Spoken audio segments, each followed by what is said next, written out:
Natuloy ang paghahain sana kanina ng disqualification case na kumekwestiyon sa pagka-Pilipino ni Senadora Grace Poe. Ang complainant kasi walang pambayad ng filing fee. Kaya naman pati ang mga nagko-cover na media, hiningan niya ng kontribusyon. Nakatutok si Tina Panganiban Perez. Tangan ni Rizalito David ang mga dokumentong gagamitin niya para mapaalis si Senador Grace Poe sa Senado. Ang alegasyon niya, hindi umano pasok si Poe sa requirements para maging senador noon na kailangang natural-born Filipino at may 2-year residence na sa Pilipinas. She has to be removed. Sir, but why did you file before kung if you raised it already in 2013? It takes some time to get all the documents, no? Pero kahit kumpleto na raw siya sa papeles, hindi pala handa si David.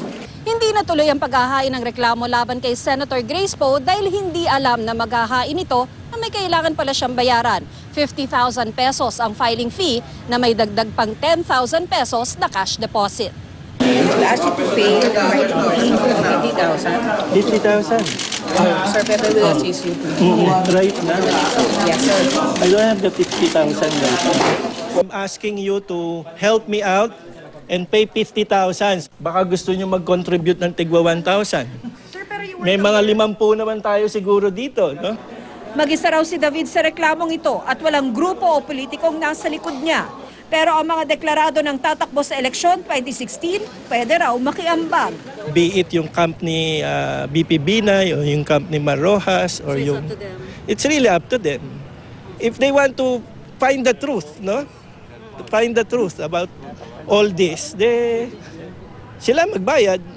Kasabay ni Poe si David na tumakbo sa pagkasenador noong eleksyon 2013 pero natalo. Ang sabi niya, dahil si Poe ay isang foundling, hindi malinaw kung sino ang kanyang mga magulang. Kaya mahirap daw matukoy kung natural-born Filipino nga ito na requirement para maging senador. Si Senator Llamanzares has no right to sit in the Senate because she is stateless. She is neither an American citizen nor a Filipino citizen. And constitutionally, that is wrong. Minsang naging American citizen si Poe pero itinakwil na niya ito. Sa kanyang Certificate of Candidacy noong 2013, nilagay niyang 6 years at 6 months na siyang naninirahan sa Pilipinas. Mas mahaba sa 2-year residency rule para sa mga senador. Pero giit ni David, 1 taon pa lang daw naninirahan sa bansa si Poe nang tumakbo.